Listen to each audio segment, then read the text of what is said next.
10ാം class കഴിഞ്ഞ ഒരു കുട്ടി വഫിയ പ്രൊഫഷണൽ എന്തുകൊണ്ട് ചൂസ് ചെയ്യണമെന്ന് ചോദിച്ചു നമ്മളിപ്പോൾ പുറത്ത് വേറെ വഫിയകളെ കാണുമ്പോൾ അവരിൽ എക്സ്പ്രസ് ആവുന്ന കുറച്ച് ക്വാളിറ്റീസൊക്കെ കണ്ടുകൊണ്ടാണ് ഞാൻ ഇതിലേക്ക് വന്നത്. അതുപോലെ പഠിക്കുന്ന കാര്യം നമുക്ക് പഠിക്കാൻ പറ്റുന്നുണ്ടെങ്കിൽ പോലും നമ്മളെ പരമാവധി പുഷ് ചെയ്തിട്ട് നിന്നെക്കൊണ്ട് പറ്റും, യു ക്യാൻ എന്ന് പറഞ്ഞിട്ട് നമ്മളെ മോട്ടിവേറ്റ് ചെയ്ത് നമുക്ക് എല്ലാവിധ സപ്പോർട്ടും തരുന്നൊരു ടീച്ചേഴ്സാണ്. ഇത് ഫ്രണ്ട്സ് ആണെങ്കിലും തന്നെ അവർക്ക് കിട്ടരുത് എന്നുള്ള തീമുള്ള ആരുമില്ല.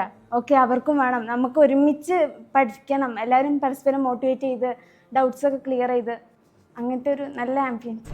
നമുക്ക് ഗ്ലോബൽ ലാംഗ്വേജസ് ആയിട്ടുള്ള അറബി, ഇംഗ്ലീഷ് പോലെയുള്ള ലാംഗ്വേജസ് എക്സ്ട്രാ എഫോർട്ട് എടുക്കാണ്ട് തന്നെ നീറ്റ് പഠനത്തോടൊപ്പം തന്നെ നല്ല രീതിയിൽ അത് മുന്നോട്ട് കൊണ്ടുപോകാൻ പറ്റുന്നുണ്ടായി. ഏത് സമയത്താണെങ്കിലും അവരോട് നമുക്ക് ഡൗട്ടൊക്കെ ചോദിക്കാൻ പറ്റും. ബേസിക് ലെവലായിട്ടുള്ള ഡൗട്ടാണെങ്കിൽ പ്രശ്നമില്ല, നമുക്ക് ഓപ്പണായിട്ട് ചോദിക്കാൻ പറ്റും.